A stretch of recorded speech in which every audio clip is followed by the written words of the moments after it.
أعوذ بالله من الشيطان الرجيم. بسم الله الرحمن الرحيم. Verse 46 of Surah Al-A'raf says, "In between the two groups there will be a partition." According to Ibn Jarir and other Tafseer authorities, in this verse the word hijab means the same wall which has been called Sur in Salat al-Hadid.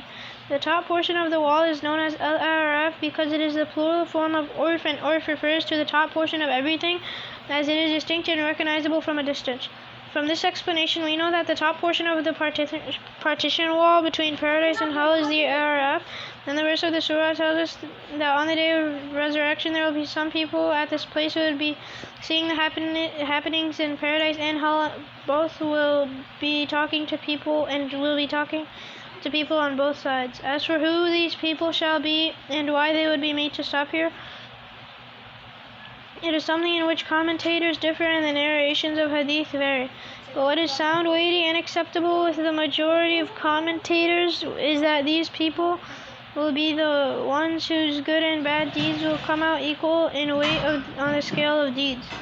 So because of their good deeds, they will have their deliverance from hell, but because of their sins, they would not have been admitted into paradise yet. Finally, they too will find entry into paradise because of the grace and mercy of Allah Ta'ala.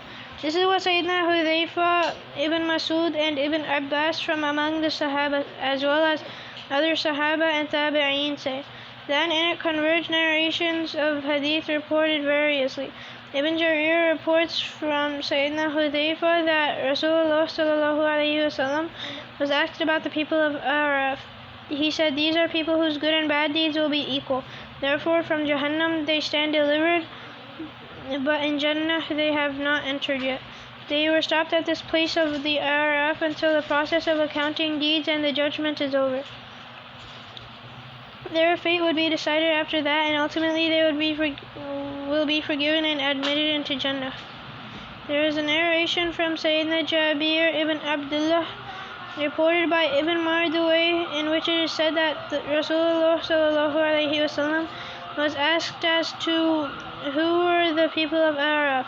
He said, they are people who took part in jihad without the pleasure and permission of their parents and laid down their lives in the way of Allah.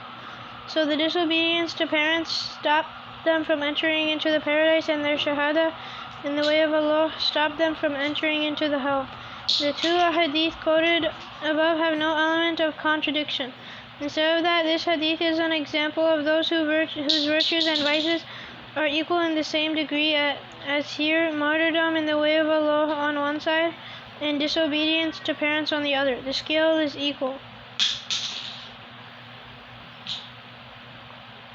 Salam, greetings. Blessed legacy of Rasulullah ﷺ. After having gone through the description and definition of the people of Araf, we can now take up the subject of the verse itself, which says that the people of Araf will call out the people of paradise and say, "Salamun alaikum." This word of greeting is also used in our present world when we meet each other. This is offered as a gift, mark of respect and grace felt for the person so greeted. This is masnoon, way of sunnah as practiced and recommended to his community by Rasulullah ﷺ. Then this is also said to the dead while visiting their graves. Then it will also be the form of greeting on the plain of resurrection and in paradise as well. But a closer look at the verses of the Quran and the narrations of hadith tell us that saying Assalamu alaikum is masnoon as long as we live in this world. Then after having passed away from this mortal world, what is masnoon is saying Salamun alaikum without the letters alif and lam at the beginning of salam. The words to be said at the time of visiting graves, as mentioned in the Quran, also appear in this form.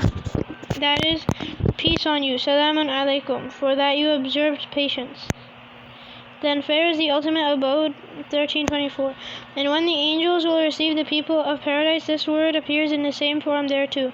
Salamun alaikum, peace on you. You have done well. So enter in it to live forever, 3973. And here too, the people of Araf will greet the people of paradise with the same words. Salamun alaikum.